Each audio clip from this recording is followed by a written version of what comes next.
Hello, and a very warm welcome to all of you from all of us here at Make Mothers Matter. Delighted to see so many of you have registered at the last count, well over 315 from more than 65 countries around the world. So big cheers to you, the audience.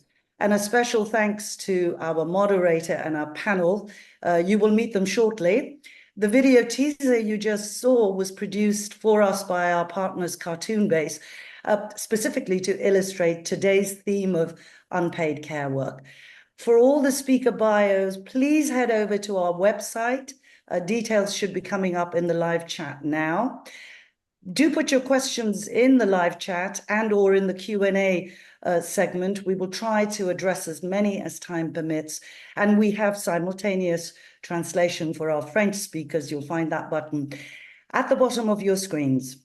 And so, to today's topic, mothers, unpaid care work and global crises, connecting the dots. As you may know, at MMM, we are committed to mothers, in particular to raising the important issue of the work they do for their family, which is unpaid. Now, we call it unpaid family care work.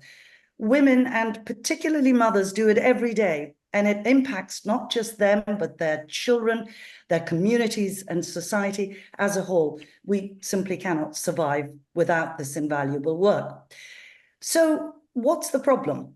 Well, this issue of unpaid care work is generally overlooked, and we believe it has to be taken into account when addressing global crises and in policy responses. We need to ensure that this particular lens of care and well-being becomes a common thread to address crises. Because simply women, mothers in particular, caring for their children and their family are needed as part of the solution.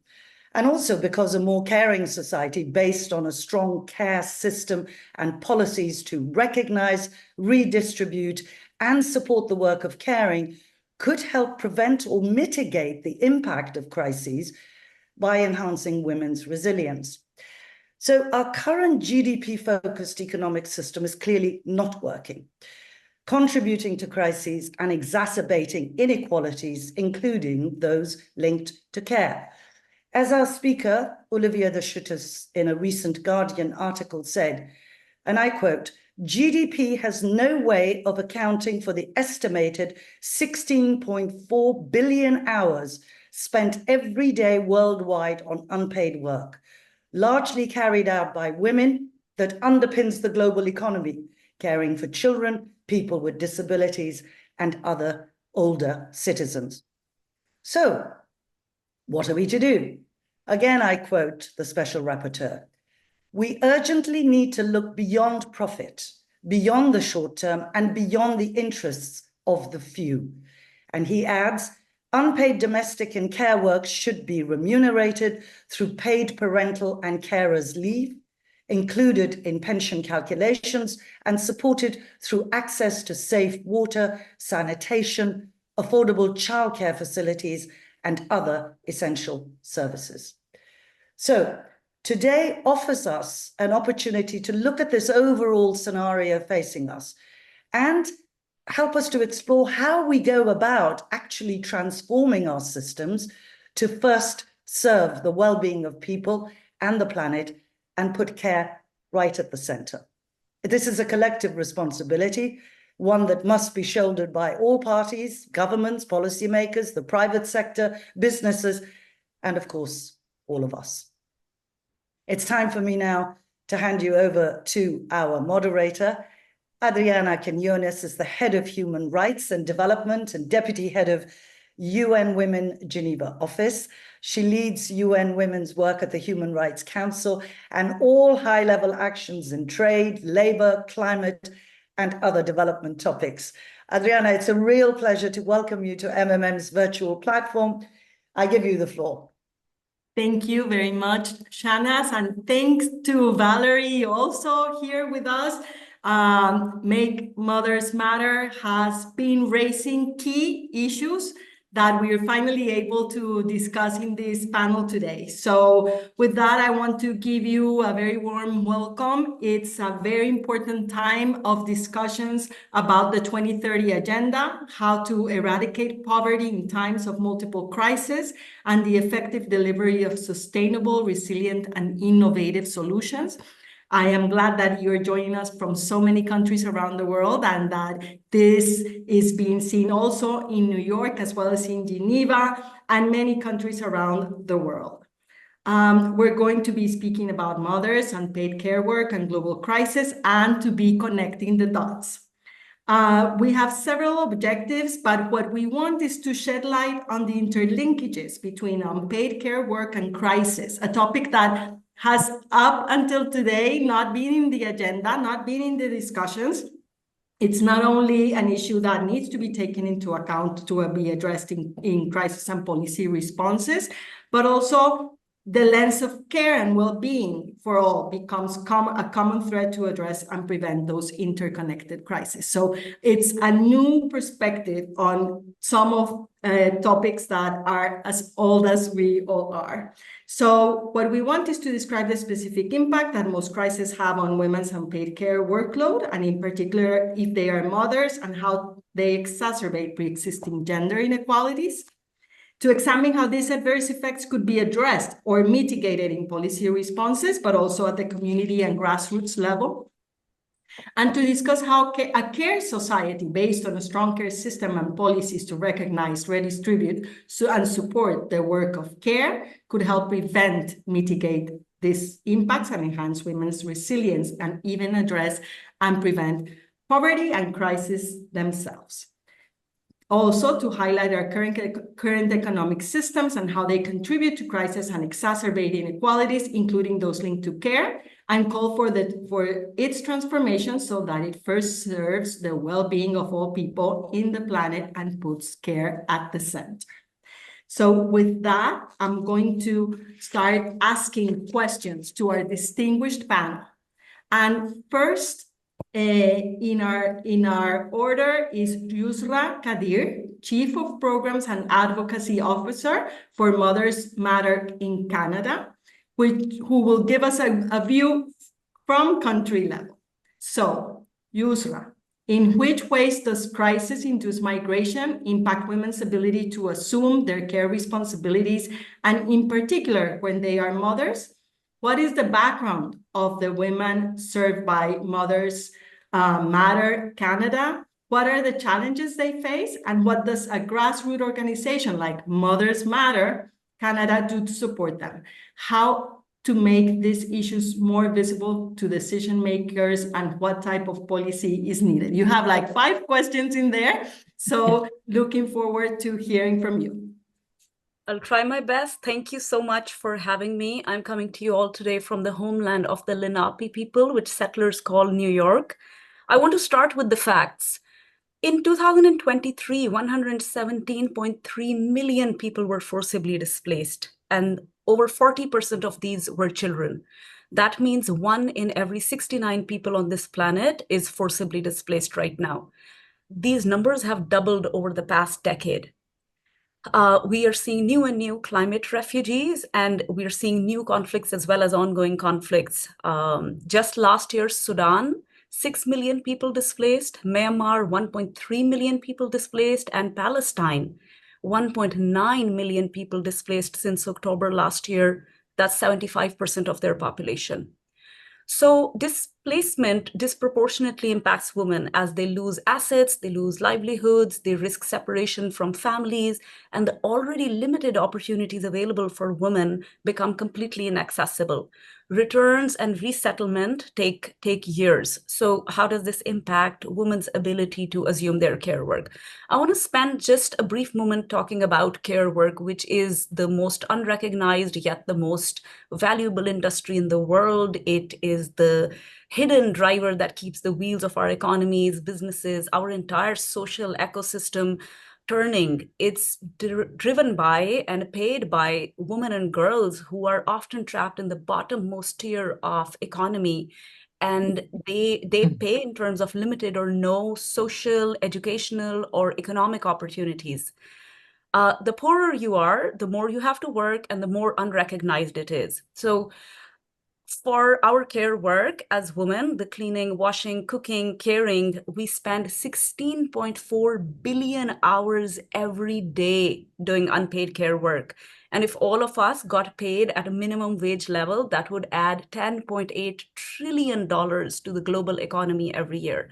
So when forcibly displaced women continue to face the universal barriers that all women face, plus they face a resettlement or integration process, experience poverty, social isolation, limited language skills, housing challenges, even in rich countries like Canada, unaffordable childcare, lack of support systems, limited culturally appropriate services, they cannot work, they cannot study, they slip into precarity and cannot acquire the critical mass that they need to move their way out of that situation. And this is a huge problem. It's a huge problem for these women and their children. It's a huge problem for us as practitioners, and it is a huge problem for Agenda 2030 because these communities, they're being left behind.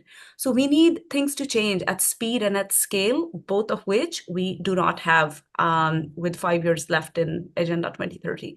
So I want to bring the conversation to Canada. We welcomed over 50,000 refugees in 2023. The Mothers Matter Canada, through our amazing service delivery partners, we serve around 1,500 mothers and their 1,700 children in Canada. They come from 96 countries. They speak over 70 languages.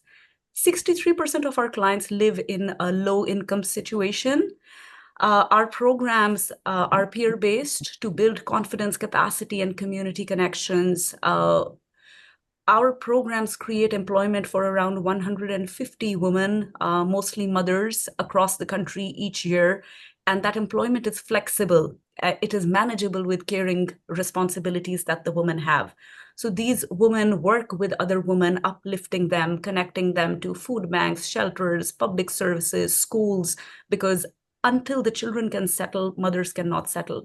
We talk a lot about statistics, so I want to share a story with you. I want to introduce you to a refugee woman who's been in Canada 1 year. Her name is Sega. Sega is from Eritrea originally. She has 4 children, aged 11, 10, 8, and 5. She was displaced from Eritrea in 2007 and was displaced for 16 years until she arrived in Canada. She journeyed through 4 countries, Ethiopia, Sudan, Egypt, and Israel before she got here. During those years, she was the only woman in a group of 20 people that were taken illegally across borders in extremely dangerous situations. Sega experienced various limitations over many years in being able to find meaningful and dignified work, generate an income, create community, and be active beyond the domestic sphere because she's a mother.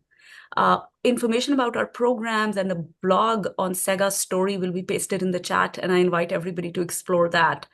So women have to choose between family or education or career, which is unfair. We have to pay the motherhood penalty.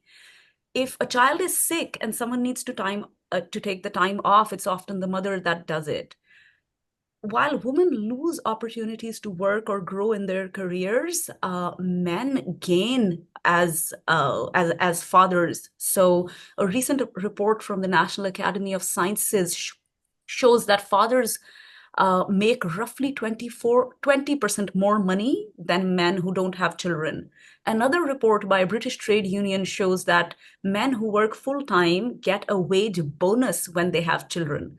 So there's a sharp contrast in what happens for men and what happens for women once children enter the equation. Who is gaining?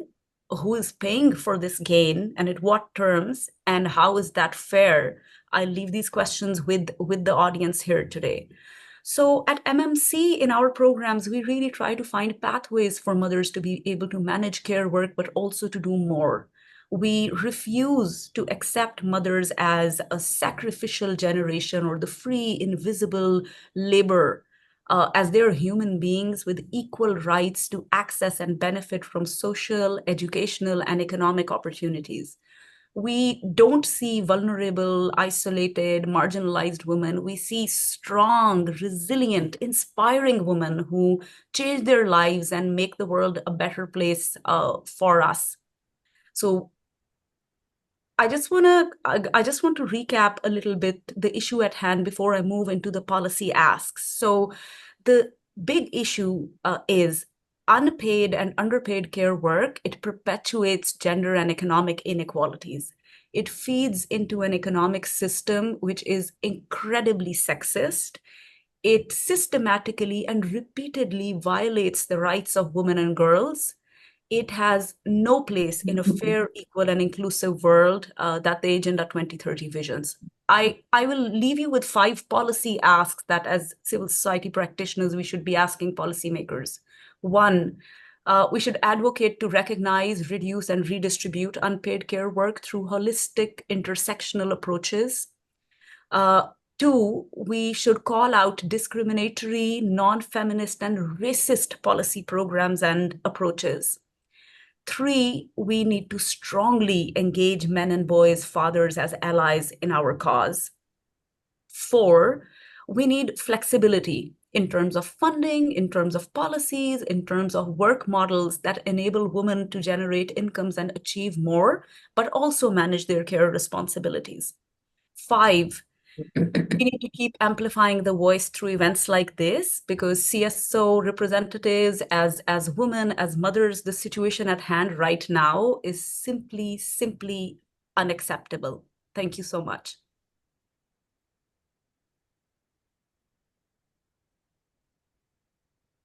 Thank you very much, Yusra. I think you will see lots of comments about your very interesting comments. And for me, it was very interesting that you're painting the picture of the whole cycle, not only of the women who are forcibly displaced, but how these challenges continue to confront them, even when they are lucky enough to come to a country like Canada. So really, it tells us the whole picture. So thank you very much.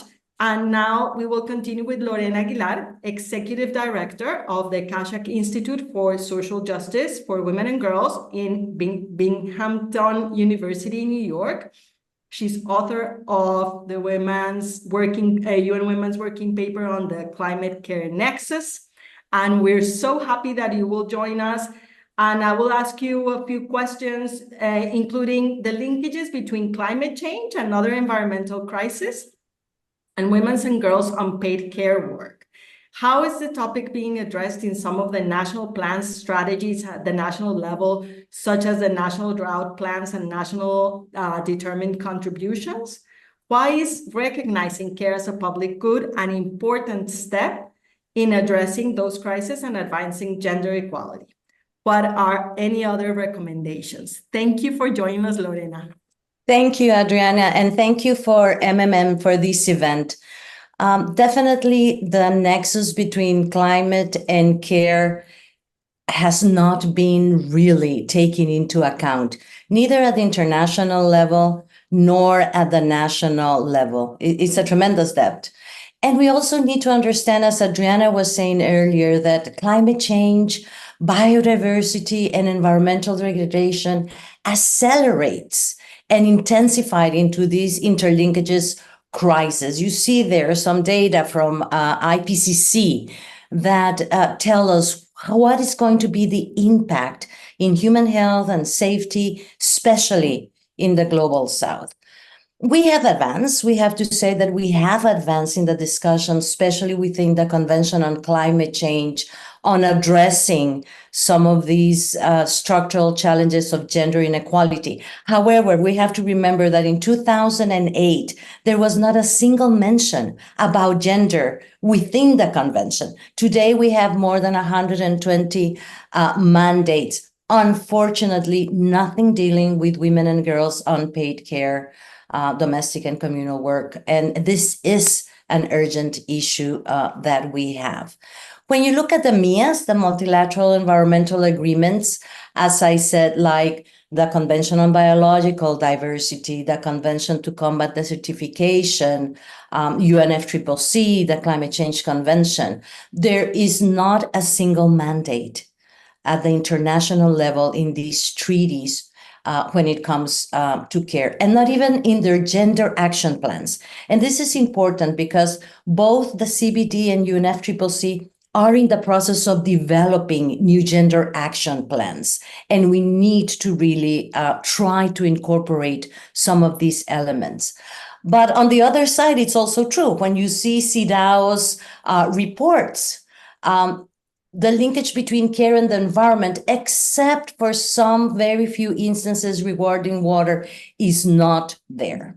So when we try to understand the linkages, especially with climate change and unpaid care, there are two entry points. One is that climate change and environmental degradations do lead to an increase in unpaid care. But on the other side, we have that a gender-responsive climate actions towards a low-carbon, climate-resilient economy thus offers an incredible opportunity for achieving the recognition, reduction, and redistribution of unpaid care if it is thought that way. I'm going to talk about 5 ways in which climate change relates to unpaid care.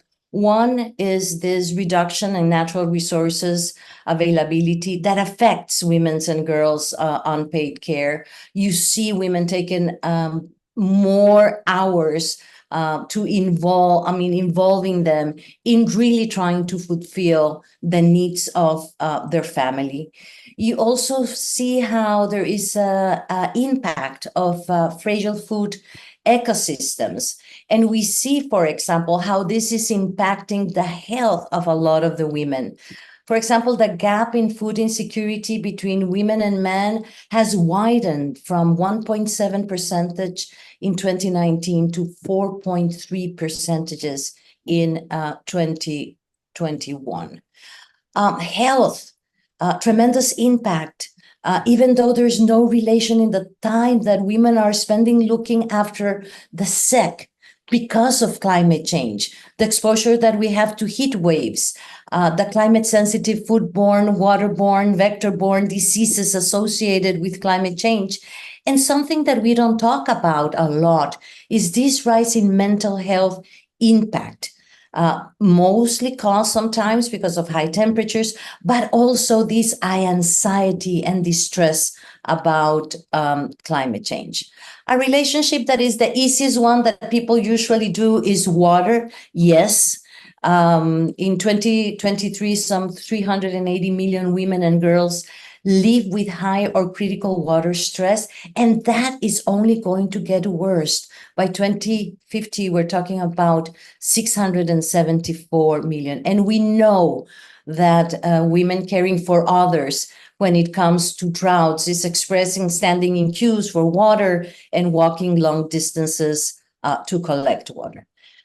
And something that we don't talk about, and it's a lot of the environmental projects related to climate change, such as reforestation and land rehabilitation, are using women, as since they don't work, that's the principle in a lot of these things, as sustainable saviors. And you see the women saying, I don't even have more time to be ecological. So in addition to everything I do, you're asking me that I have to walk 3 hours to bring water to irrigate the little plants or trees that are there. Or organic agriculture is fantastic, but it's more time consuming. And this has not been addressed in a lot of these projects. But there are some emerging efforts. There are some lights at the end of the tunnel. And one of them is what we see, for example, in the national drought plans. These are plans under the Convention of the Certification. A study that was done last year, 48 national NDPs were analyzed. And for the first time, you see 9 of them making reference to care in different ways. And this is thanks to the effort of the Secretariat that has really tried to bring this focus. And there is one topic that appears that was really striking when we were doing this research, and is the psychological burden of drought on women not being able to exercise their role as mothers. And this is a new topic that has been really looking at. So if you look at the context that we have at the international level, the national level, there is definitely the risk of increasing women's and girls' unpaid care and domestic work in mitigation and adaptation.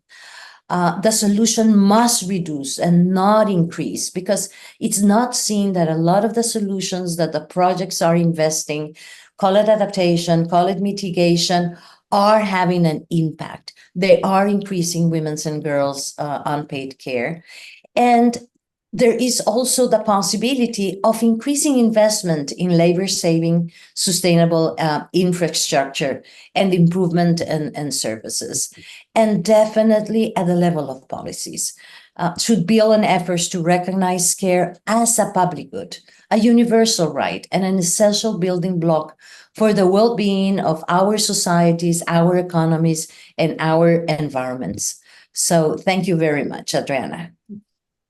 Thank you. That really gets us into the nitty-gritty of what we are talking about when we look at the national action plans, the multilateral agreements, what is really there for women and how much they are invisible, not taken into account, and not necessarily in the decision-making table when we are addressing the crisis. So thank you for showing to us all the gaps, but also talking about the psychological impact of this burden that women have to face throughout their life cycle when they're taking care of their families and their communities. So with that, I would like to welcome Yolanda Fresnillo, Policy and Advocacy Manager of Debt Justice at Eurodad. Yolanda, welcome. And I would like to ask you, in which ways the debt crisis impacts women on paid care and domestic work? How is this addressed at the global and national levels? And what are Eurodad's recommendations in particular to redress this disproportionate impact and mitigate the effects of debt crisis on women? What can we do to give more visibility to this issue? The floor is yours. Thank you. Thank you very much for setting this very interesting panel on, and also for inviting us. We haven't worked together before, but I think the work that we do in Make Mothers Matter and at Eurodad and with the overall debt movement, as I will explain today, is very much linked. We're here analyzing how unpaid care work is interlinked with this global crisis, and one of these global crises is the debt crisis. It is very much linked, as I will say, with the climate crisis, with poverty, hunger, with the gender inequalities in general. And this is what I'm going to try to explain a little bit today. If I can go to the next slide. One of the things that we need to take into consideration is that while there is a growing number of countries in the global south in what we say is a new global south debt crisis, this is not the vision of everyone. The IMF, the World Bank, several institutions are undermining the situation, saying this is not yet a debt crisis, because it depends on how you define a crisis. Is it a crisis when it affects the creditors and the financial system, or is it a crisis when it affects the most vulnerable communities in the society, when it affects women, when it increases women's care work? From our perspective is the second, and we have today a widespread debt crisis. And what is worse, as I will explain a little bit at the end if I have time, is that we don't have an international financial architecture that is fit for purpose to give solutions to this crisis, and particularly solutions that work for women, that work for mothers, that work for the most vulnerable communities. As a summary, basically that is draining resources away from healthcare, from education, from social protection, from addressing the climate crisis or the green just transition to pay particularly foreign creditors. When this becomes unsustainable, it means that the draining is affecting people's rights in a major way. Let's go into the next slide and I'll get a little bit into the detail. I know this is a bit complicated. I won't go through everything, but it is our scheme explaining how from a situation where countries start accumulating unsustainable debt levels, in some cases, or I would say in most cases, because of a mix of reasons. There's usually not a one single reason. There's a combination of domestic reasons. How do you manage your borrowing? How do you manage your investments? How the government manages investments? How the government manages revenues, so the tax system, if it's progressive enough, if it's working, but also of illicit financial flows and international tax system, if it allows for sufficient revenues. But it's also got to do with the climate crisis. Countries that are more vulnerable to climate tend to have more unsustainable debts. It also links to global inflation and food prices and imports prices. It also linked to external shocks like COVID. The debt crisis that we have today has to do a lot with the economic downturn because of the COVID crisis. But there was also a debt accumulation before COVID that was very much linked to monetary policies in the global north, in Europe. So there is a mix of reasons that are leading countries today to this increasing debt levels, including the persistent colonial ways of organizing the global economy. The problem today, and why the IMF and the World Bank are saying, oh no, this is not still yet a debt crisis, is because what is growing at extremely high paths is not so much the debt stocks, which are increasing, but particularly debt service payments. So the money that the countries invest every year in paying their domestic and external creditors. And this is because we are in a scenario of extremely high interest rates for global south countries. And this has to do with the monetary policies in Europe and in the US because of inflation, but also the role of credit rating agencies. So again, a mix of reasons, which is taking countries to devoting a bigger percentage of their revenue, of their resources, to pay debts, until the point that there are not enough resources to repay debts. That brings some countries into a debt default, a debt distress, and sometimes needing debt restructuring, debt cancellation, negotiations with the IMF, an IMF program, but also to applying austerity measures.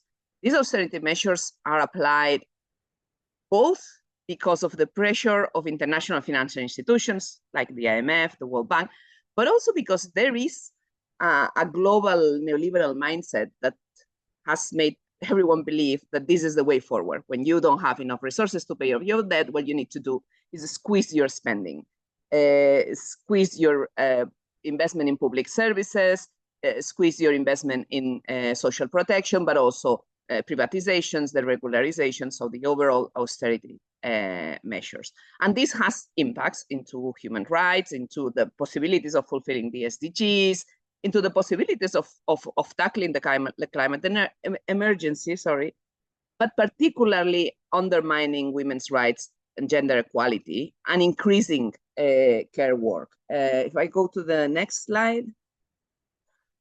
How is this happening? And before I go into the detail on how this undermines women's rights and increase the care work, there is something that we need to understand also on how this works, which is that the implementation of these austerity measures is decided by governments, by institutions, based on the assumptions that there is going to be women's and mothers' care work. Without women's care work, societies would collapse in any kind of circumstances, but particularly in a circumstance of austerity.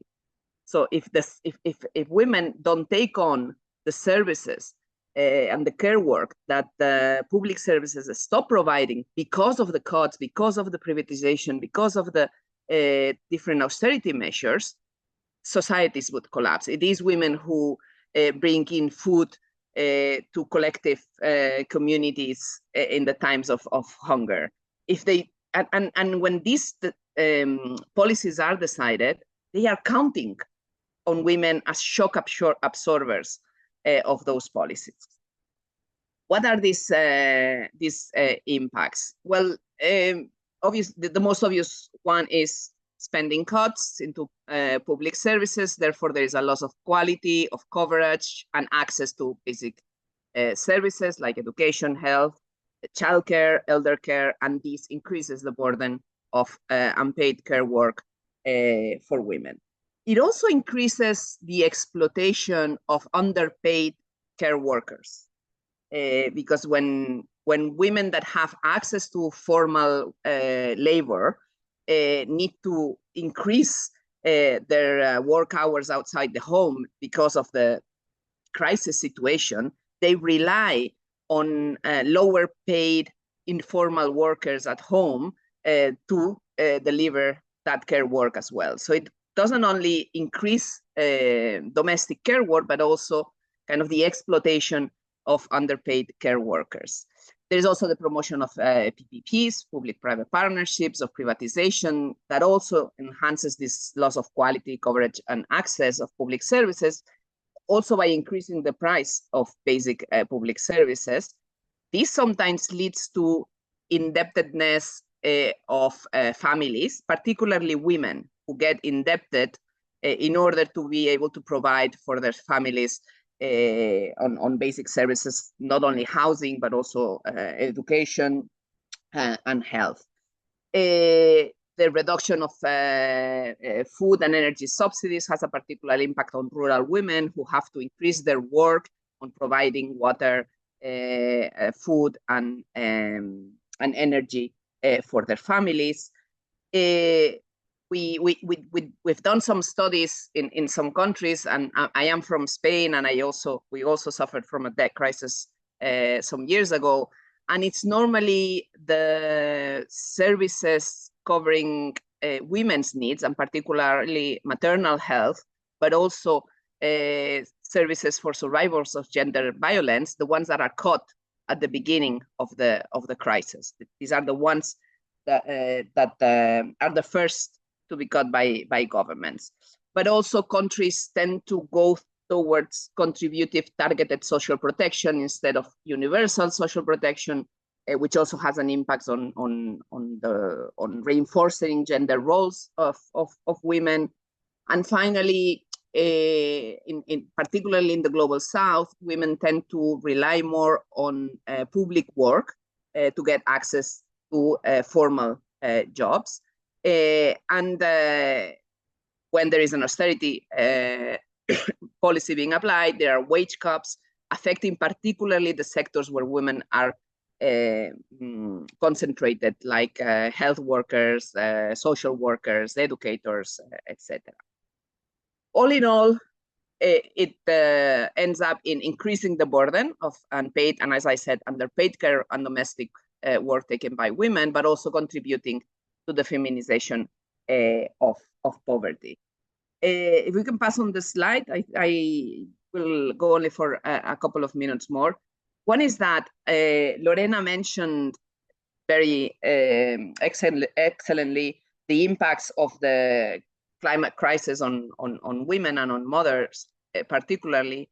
Imagine this situation in a country that is already also on debt distress. So something that we have worked on is the cumulative impacts of climate and debt crisis on women's rights and gender justice. I'll share an article that we've published on this, but it is obvious that countries affected by drought or by hurricanes, when the governments have high debts, they have less capacity to deal with those impacts on the most vulnerable communities, and particularly on women. If we could go to the last slide, so not this one, but the next one directly. What to do? First, we need to make changes in the economic system to redress the climate emergency, to redress the unstable debt accumulation. We need to go to the causes of the problem. But we also need to reform the international financial architecture and the climate finance architecture in order to provide fair solutions when a country found itself in a debt crisis.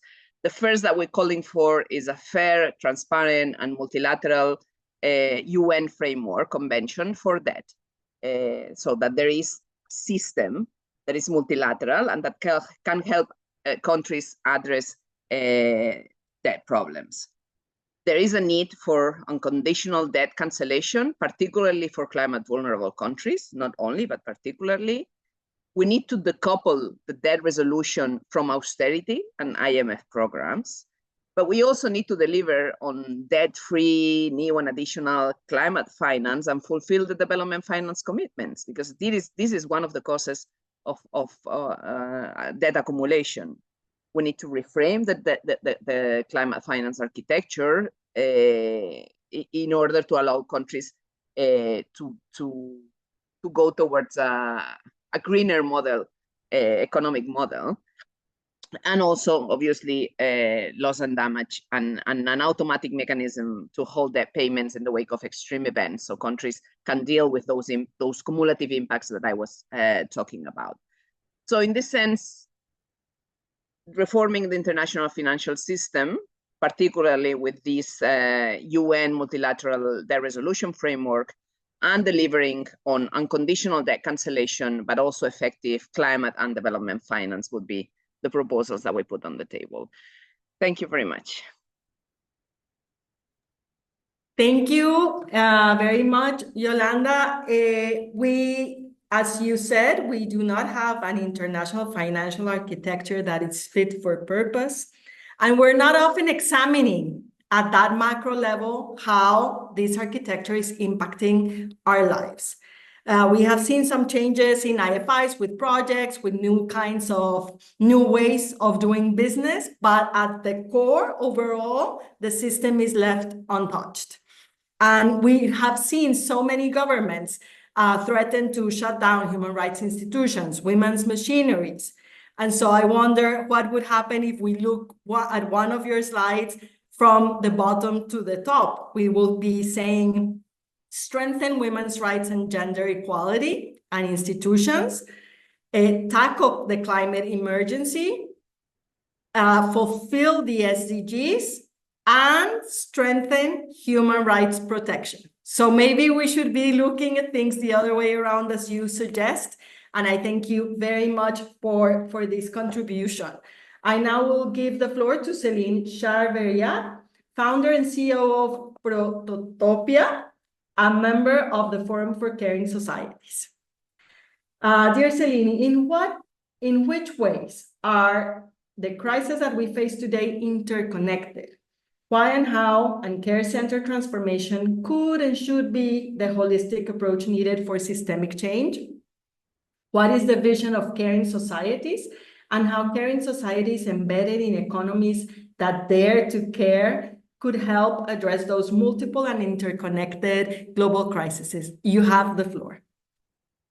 Thank you so much, Adriana. And I'm so excited to be here today with all of you and feel very humble after all those great presentations. So I hope I will be adding some further value.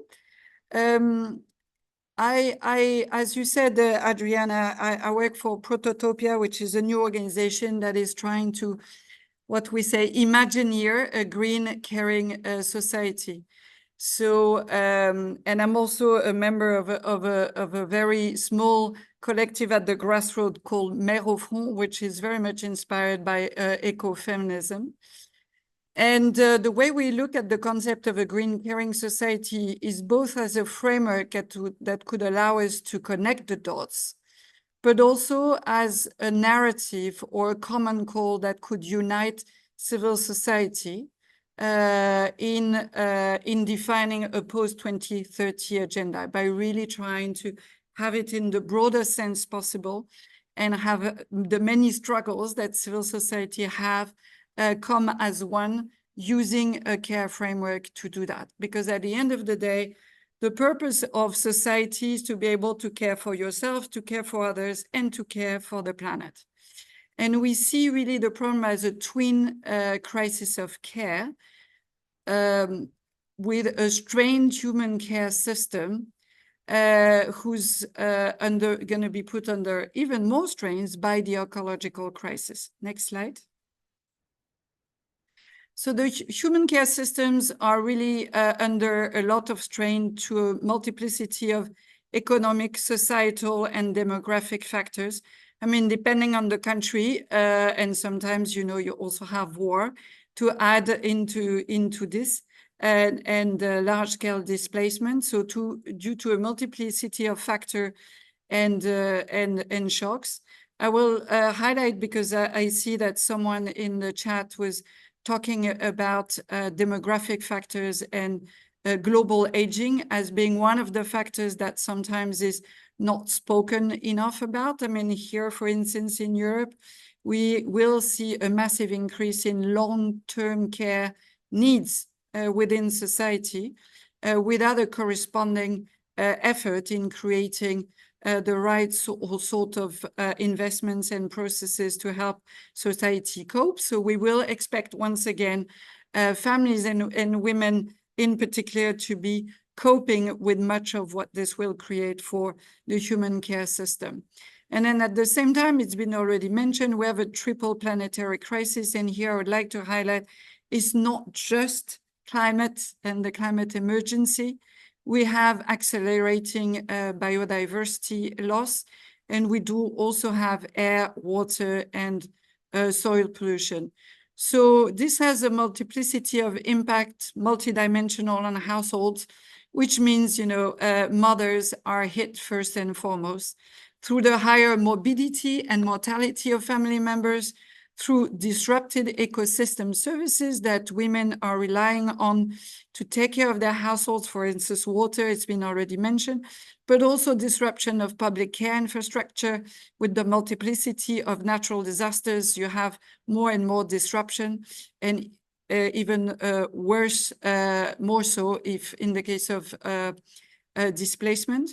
In terms of the pricing of essential goods and services, in terms of the ability to have an income, to have livelihoods, but it's also hitting assets.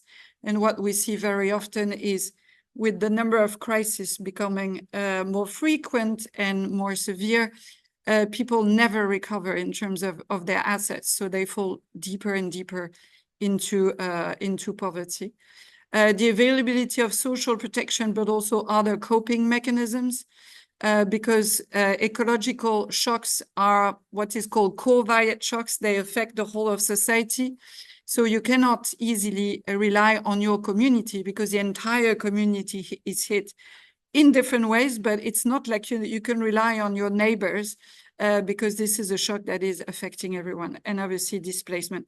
So what does that mean? There's an increasing societal demand for unpaid or underpaid care work, at the same time as you have a reduced capacity of caregivers to provide this work through all those shocks that I've talked about, shocks that are affecting their own family, for instance, a family member, and that are affecting the whole of the community or the whole of the country. And you also have, and that was already mentioned by one of the previous speakers, a changing nature of the unpaid care needs, where sometimes women are also expected to help restore nature or to help reconstruct the community. So which means, you know, again, more time, more effort, and different skills and knowledge that might be required. Next slide. And where do we see those crises interconnecting? We feel that they have common roots. First, because of societal norms that fail to distribute care work evenly and that invisibilize and devalue caregivers and providers. And by that, I mean both carers for, in terms of human care, but also in terms of nature. A lot of the care for nature is unpaid, and actually is systemically undervalued or made even difficult. So, you know, caring for ecosystems is taken as a given that people are doing, mostly farmers, and for free for society without being recognized for that work. And very often it is women within farming systems that play a crucial role in the overall maintenance of the ecosystems. And we have an economic system which conceives caring as a public good, but not in the positive sense of the word, but in the sense of the concept where it is recognized as a public good, but because it's a public good, no one wants to invest in it, and everyone expects someone else to invest in it, and which instead rewards extraction and careless destruction, both of human and natural capital. And you can see here at the center the difference between the visible economy, which is composed of wage labor and capital, and is formalized through labor contracts. And obviously, even within that, there's a huge problem with paid care workers because they are insufficiently paid and have terrible working conditions in so many countries. But then you have all the invisible, the rest of the services we depend on for our life, for our societies, which include home workers, the informal sectors, and obviously child labor as well, subsistence, peasants' work, housework done by women, the services that colonization is providing for some, and obviously robbing from others. And, you know, at the end of the day, the service that everyone is relying on without wanting to pay or recognize or celebrate this work, which is done by nature and by ecosystems. Next slide. So in terms of solutions, I think what's quite exciting is that I hope that this framework based around care and bringing basically the sustainability lens into care can really help us forge a pathway towards defining the post-2030 agenda. And for this, there are many things that need to happen, but I will speak about three elements. Environmental policies. What I mean by damage limitation is, unfortunately, we, for the past 12 months, we are already beyond 1.5 degrees of warming. So it is really important that we really concentrate on efforts on further damage limitation, but also that we increasingly look at what would be just adaptation. So not adaptation that, again, will put the burden on the same people, including mothers, but that really redistribute the work that will be involved in adaptation, and that shares resources more equitably, which means we need to be moving through a system of egalitarian sufficiency, where you try to make converge material footprint per capita across countries, across generations, but also within every single country on Earth. Then we need to have care sensitives, environmental policies and technologies. What I mean by that is very often people are asked to take actions for the environment, which require a lot of time and a lot of efforts. So how can we be sensitive to the fact that people don't have a lot of time, but do want to help? So how can we be sensitive to their care duties? And then valuing care for commons, which means also creating opportunities for livelihoods for women all around the world that are currently caring for commons for free. Economic policies, Olivier will mention this a lot more, but we need to have careful metrics that go beyond GDP. And this was also mentioned in the chat. That means both going beyond GDP and choosing different indicators, but also working on the disaggregation of the underlying data, both gender-wise, but also age-wise, and also socioeconomic-wise. We need to think of innovative systems to generate more finance. And in a paper that we've just published, we talk about people's sovereign funds, but we also need to make sure that polluter pays, but also the uncarer pays. People that provide services and goods that are uncaring, that destroy the fabric of society, should not be rewarded. They should be paying, as polluters should be paying for the damage they are creating. And then we need, of course, to have social policies. So climate-proof and sustainable care infrastructure and services, universal social protection floor, and very importantly, reduce working week or other ways to reduce time poverty, which is one of the single biggest barriers to resolving the crisis, and which definitely puts a huge burden on the back of women. And then my final slide. Be the change you want to see in the world. We did this work with 148 respondents into the EU, women that are civil society leaders, and guess what? They're all on the verge of burnout, right? We will not make this work if we don't make it work for ourselves. So this is an invitation also for you to care for yourselves, adopt the 4-day working week for yourself and your teams, because as we are approaching this period of transformational change, we need to be taking care of ourselves so we can be helpful to others. And so we don't constantly feel that we are shortchanging our own families. And final slide to thank you very much. Thank you very much, Celine. And here we have more publications to continue reading and learning from you. So I want to also highlight the twin crisis of care that you have explained so well, with human care systems under strain, coupled with a climate crisis. But the key focus on societal norms. And I think that this conception of rewarding extraction and careless, making the uncare to pay can help us really shift those mentalities, because we have seen it in programs, for example, to end violence against women, when men take charge of caring for their children, to participate in household duties, violence against women decreases. So definitely a very key topic and at the core of building a world with gender equality. Thank you very much. I welcome now Olivier de Schutter, UN Special Rapporteur on Extreme Poverty and Human Rights, and author of the 2024 book, Poverty of Growth. We were very happy to read your report, Special Rapporteur as UN Women, and we would like to ask you now about why our current economic system is focused on GDP growth, failing to fight poverty and address the rising inequality crisis. How can we transition to a post-growth development trajectory? Could a care-centered approach, a care lens, be the common thread for the realization of human rights and well-being for all, and the eradication of poverty and the mitigation of climate change and other crises?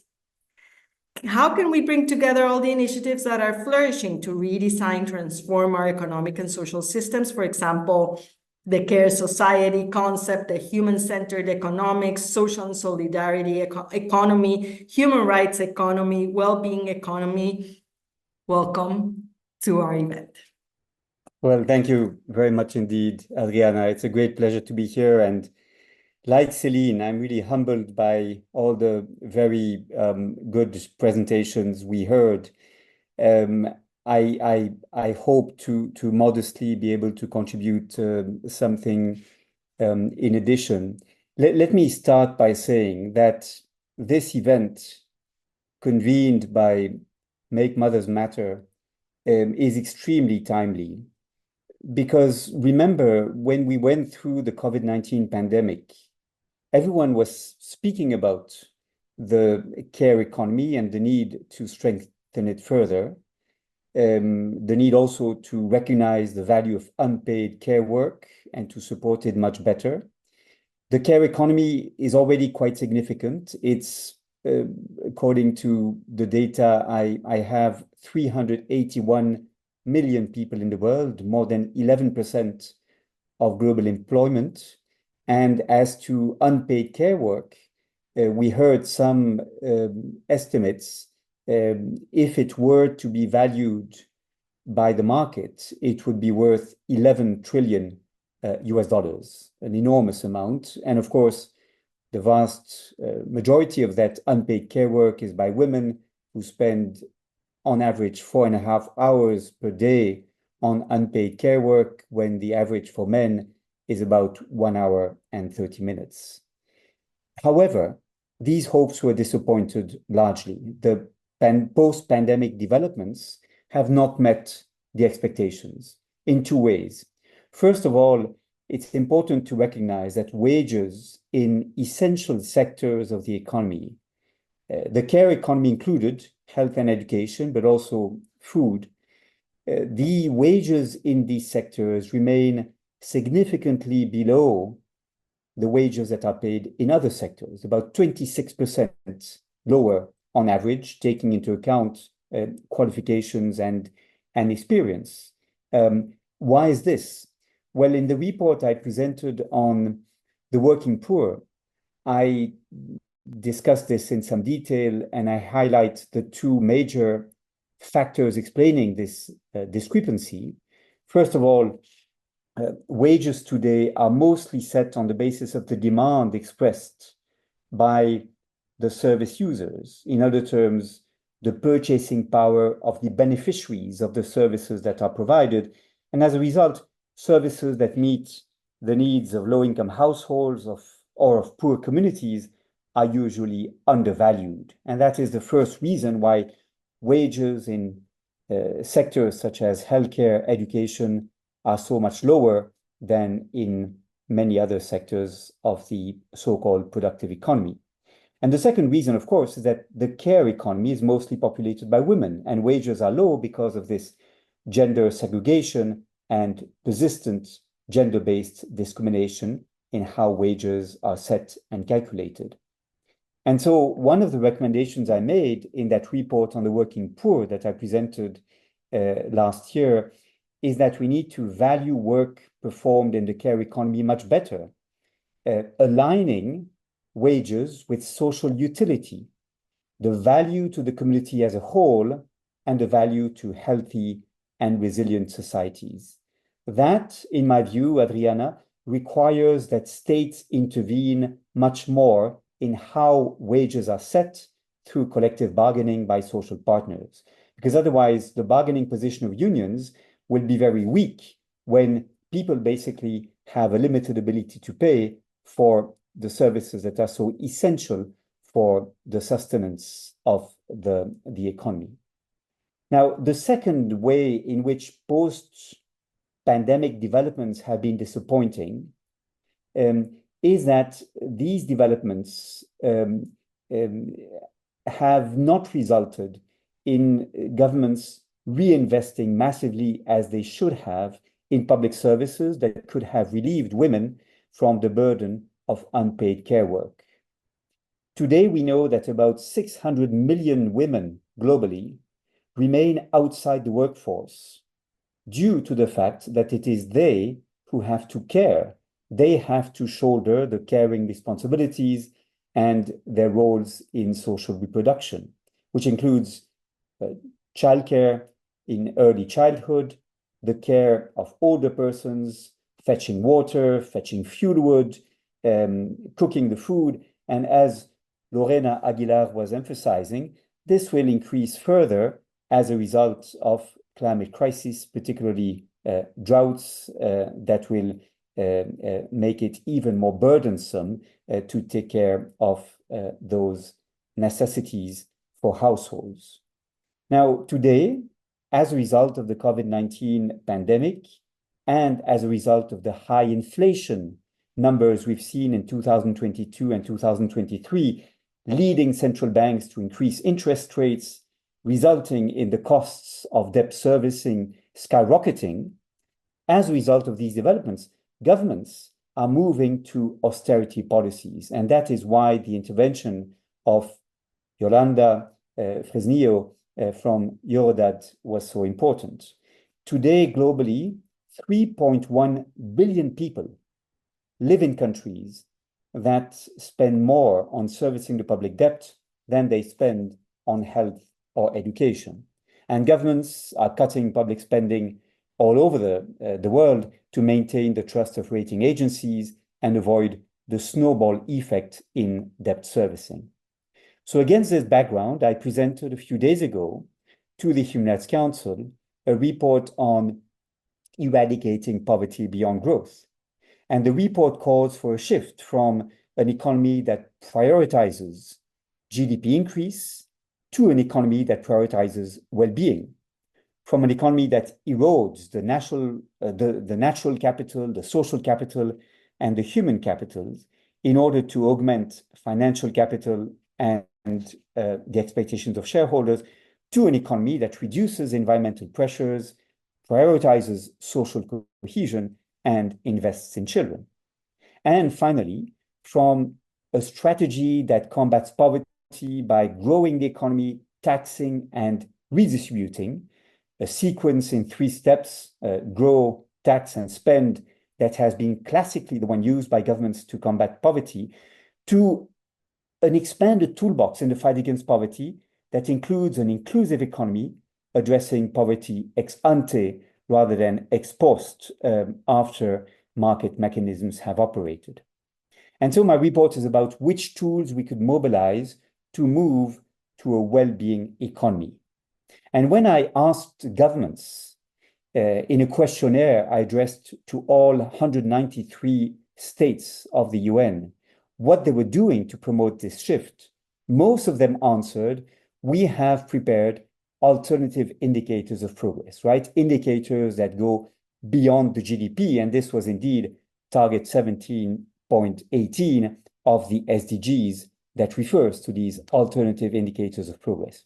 However, these indicators are worth little if they don't lead to more accountability, to better monitoring, if in other terms, governments do not do more to act on the basis of what they find with these alternative indicators of progress. And some are very interesting. I'd like to highlight in our conversation the mental wealth metric, for example, which builds on the GDP, but adds the value of goods and services provided to improve prosperity and the quality of life, but are not monetized and thus are not captured in the GDP. So this is part of the invisible economy, as described by Céline a few minutes ago, using the image presented by the Institute Hot or Cool.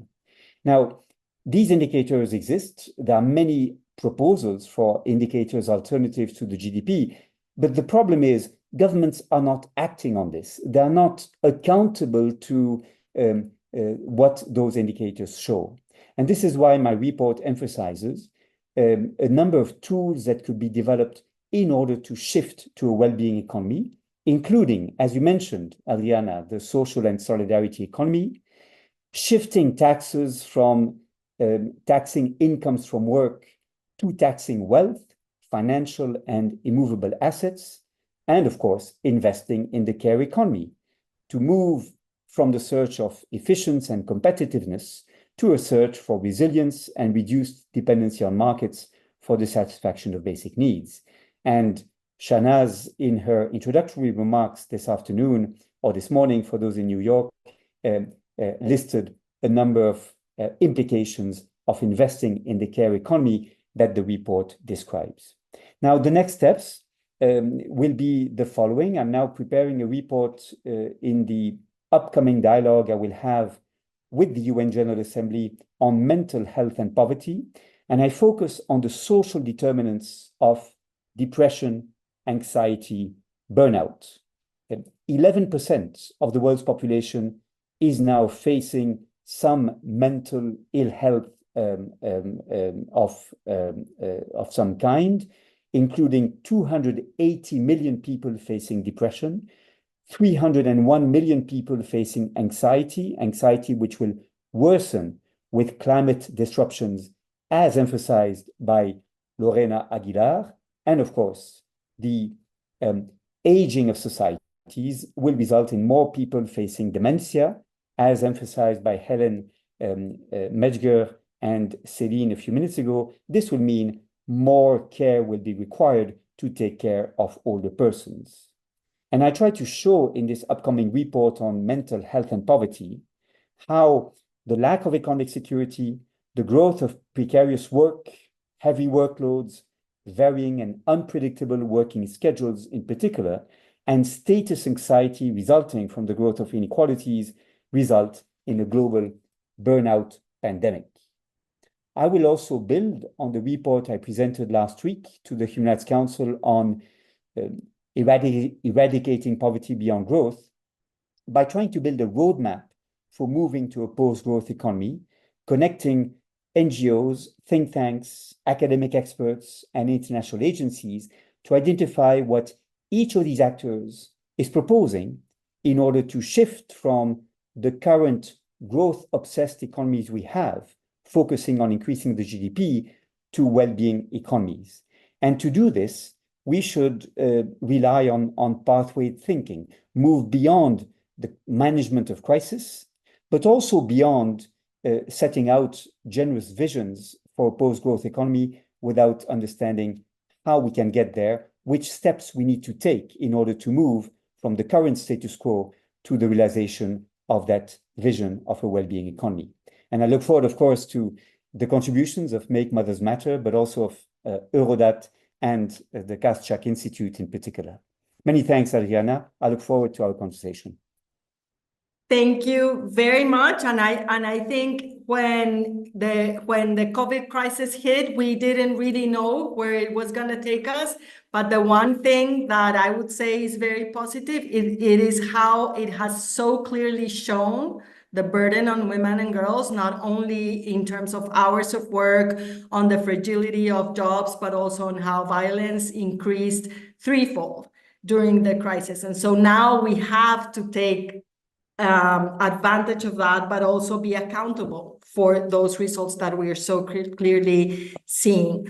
Thank you for sharing with us about social utility and the importance of how wages are set, and that there are solutions. There is a well-being economy. There are alternative indicators, the indicator on mental health, and how governments are not necessarily acting on this. So to me, this is a call also for owning these new concepts, to really be demanding from our politicians, from our governments, to really apply new ways of seeing and new ways of making policies that can really have an impact. So thank you very much for that.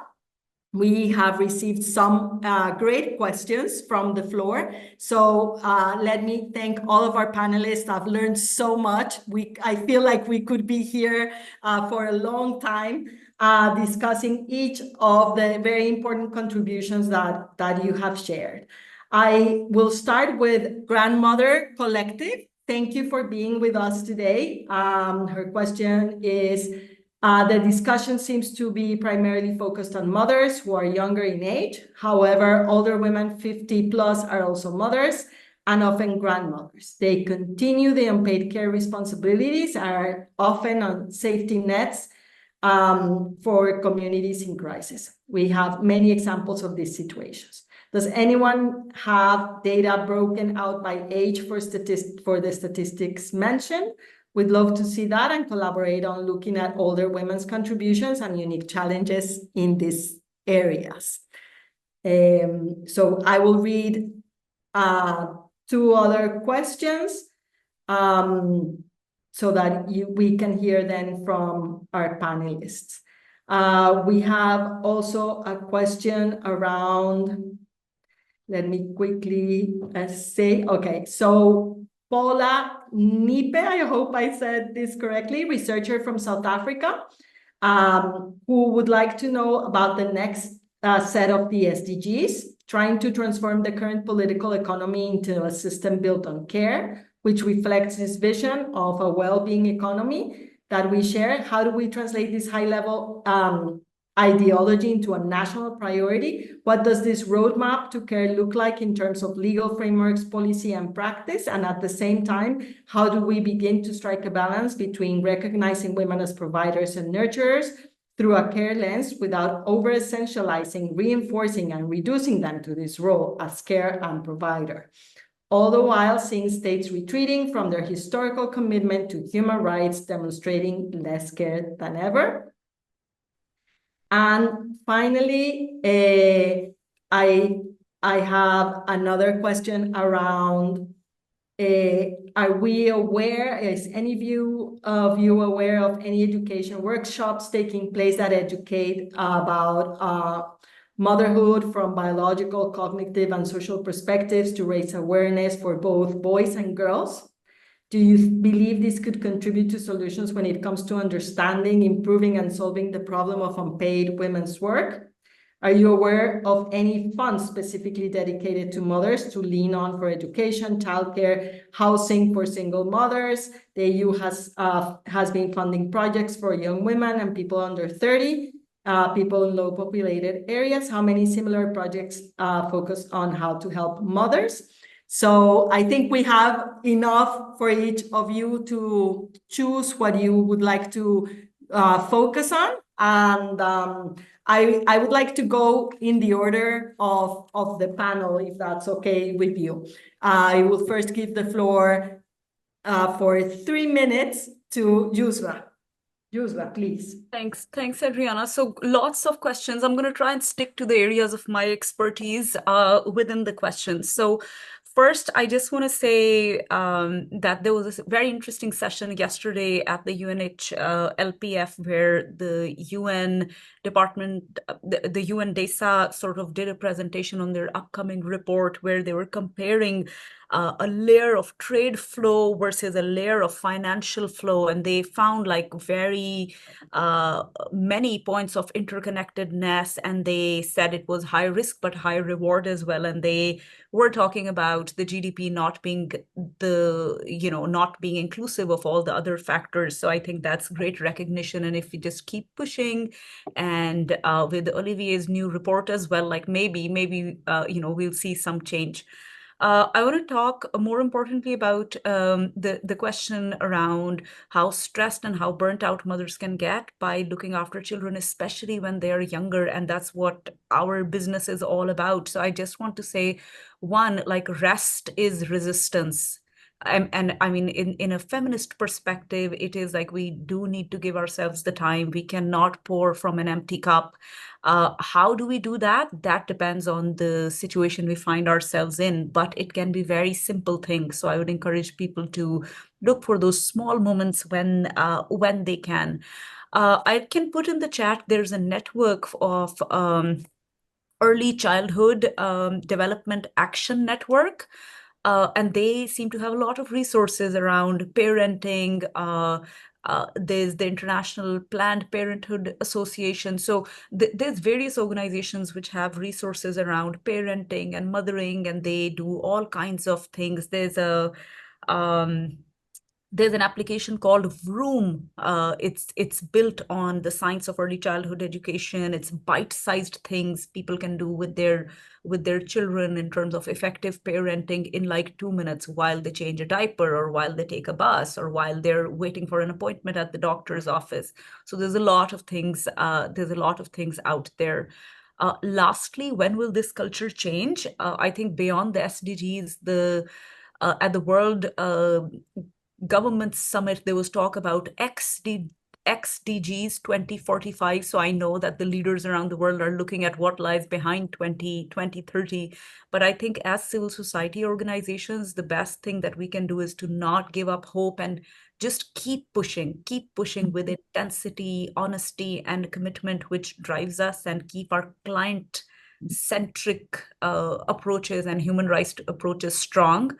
And that's that, right? And I think change may be slow, but it will happen. Thank you. Thank you very much. Lorena? No, thank you very much, Adriana, and thank you for all the knowledge of today and the possibility of being in this platform. I think when it comes to these linkages with the environmental sector, this has been a forgotten topic. And that's the reality, both for the environmental sector, but also for the feminist movement. They have not really interact at the international and at the national level. So I think that the need to put this topic very high in the agenda is essential. So, for example, with UN Women, we're doing a new scorecard to try to look at how this topic has been taken into account in the national, what they call determined contribution documents. This is what the documents are going to do in relation to climate change. But we want to see how many of these have embraced these topics and what are the solutions, because it's very easy to say, oh, yes, they work more hours. Oh, yes, they can be agents of change in this topic. But we want to see if the actions in those national commitments really, really have an impact in relation to unpaid care and why.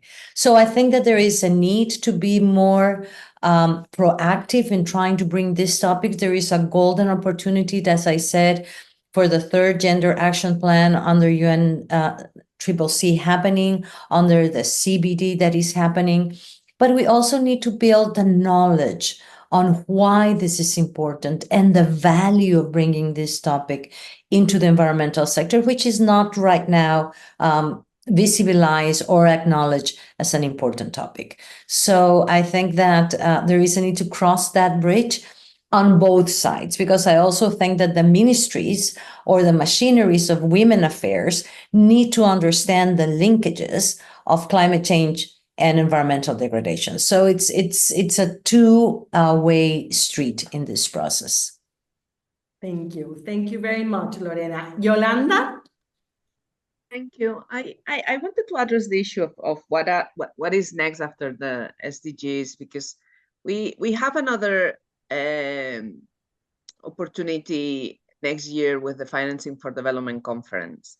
So in parallel, more or less in parallel to the SDGs, there was the Addis Ababa Financing for Development Conference. The Financing for Development process aims at, I was going to say improving, but the original Monterrey Consensus was transforming the financial system and the global economic governance, so we can have the structures and the financial flows to deliver on development policies, and particularly on the SDGs, on human rights, and on women's rights.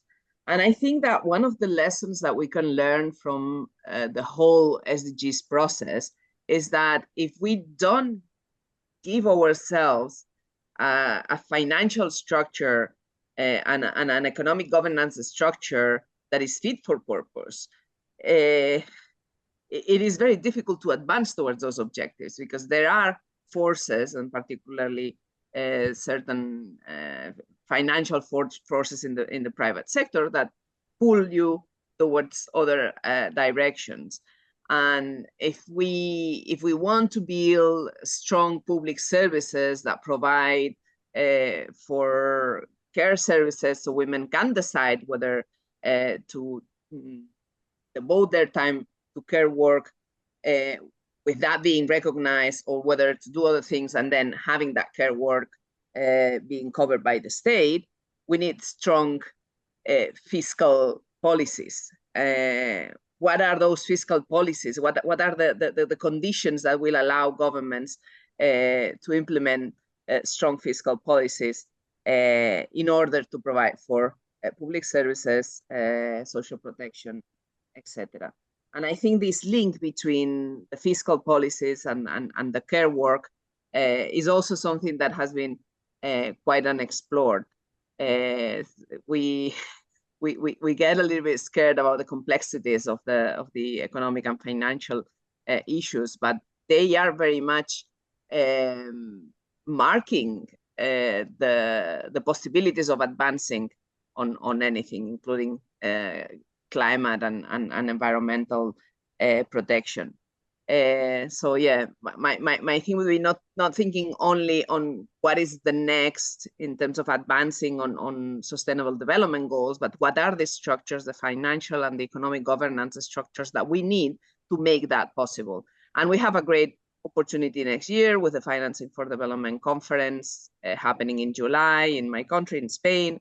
So also an invitation for everyone to join and follow that process, because it is going to be an opportunity. It can be a missed opportunity, or it can be a good opportunity to start transforming those structures. Thank you. Thank you very much. Now we will hear from Celine.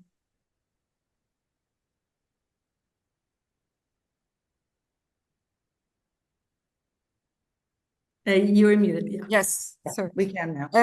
Yeah, I'll take three quick points. The first one on the issue of grandmothers. As I said in the chat, I certainly found the data of the shared socioeconomic pathways database, which is used to underpin the climate scenarios, useful in terms of the age disaggregation.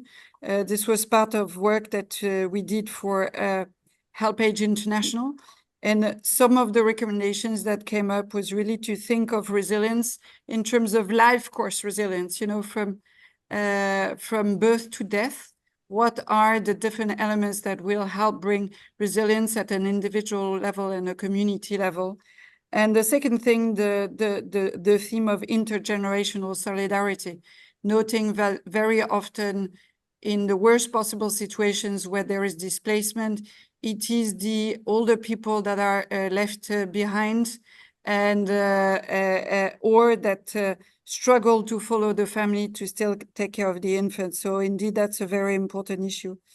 The second one I wanted to mention on mental health, I'm very excited that there's going to be more work on this issue done by Olivier.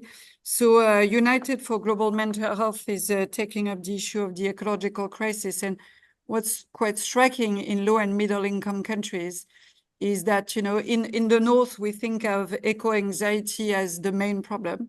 But in southern countries, it's extreme heat, as has been mentioned by Lorena, but it is also permanent and irreversible cultural damage. So for instance, in the Pacific, when people see the tombs of their ancestors drowning into the ocean, we have irreparable non-material damage, which is really not totally invisibilized, contrary to material damage.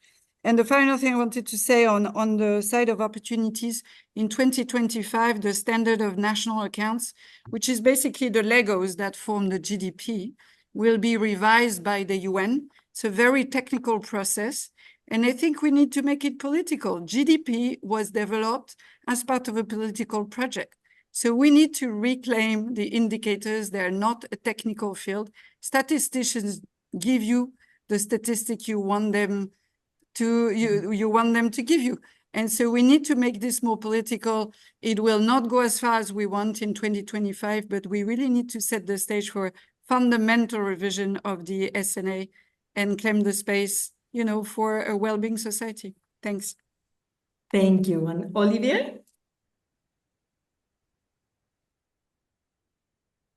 Yes, thank you, Adriana. I have to confess my embarrassment. I think everything we've heard is extremely relevant and important, and we look forward to the discussion on the next development goals and how the care economy and well-being can be given much more visibility and much more priority in the next global agenda. And we all took note of these important events that will take place later this year, or indeed in 2025, with the World Summit on Social Development and the 4th International Conference on Financing for Development. But as a man, I don't think it would be suitable for me to end. I think one of the interveners, Yusra, mentioned that men should be co-opted in this struggle. And I often have said that men have much to benefit from women being more empowered, because men too are victims in a way of, you know, gender roles and the stereotypes that force them into certain types of behavior. And I still think this is true, but I always refuse to become a sort of spokesperson for the cause, which I think is one women should be empowered to lead. So beyond the usual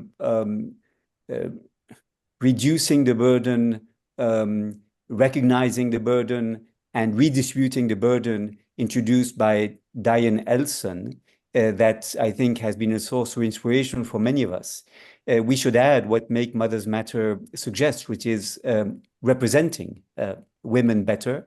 And I think unless we also include representation of women at all levels, particularly in economic decision making, how macroeconomic policies are set and how budgets are decided, I think we will not make progress at the speed required. And I say this with great humility and with my gratitude for the women who are now fighting for the cause. Thank you. Thank you very much, Special Rapporteur, and we know you're an ally in this fight, so we will hear more and more from you and the collective efforts that can come out from this important event. I want to also invite you to look at all the comments with sharing of databases, of articles, of information that many of the participants have shared. And with that, thanking you all for this great 2 hours. I give the floor to Shana Sprakavan to close this event. My goodness me, Adriana, it wasn't even 2 hours, but there's not a lot left for me to say because I'm aware of the time. But let me do a few quick wraps of what I'm taking home from this incredibly inspiring 1.5 hours. First, to thank you, Adriana, for steering today's discussion so expertly. Our dynamic panel, I'm a bit breathless, frankly, for providing so much food for thought. And just very quickly, Lorena said, we must recognize care as a public good.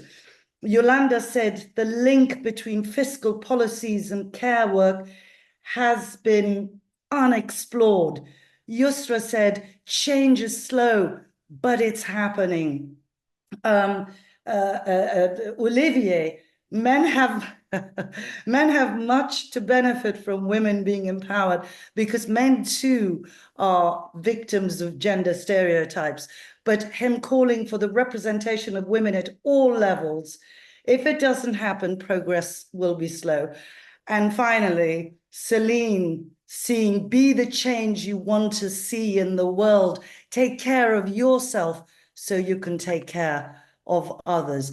Those are some of the quotes that I will certainly take home with me. And just to say that we will have a recording of the entire event of today, and we will have a look back, a wrap of all the key moments, the salient points, what are we supposed to do? How are we supposed to move this conversation forward?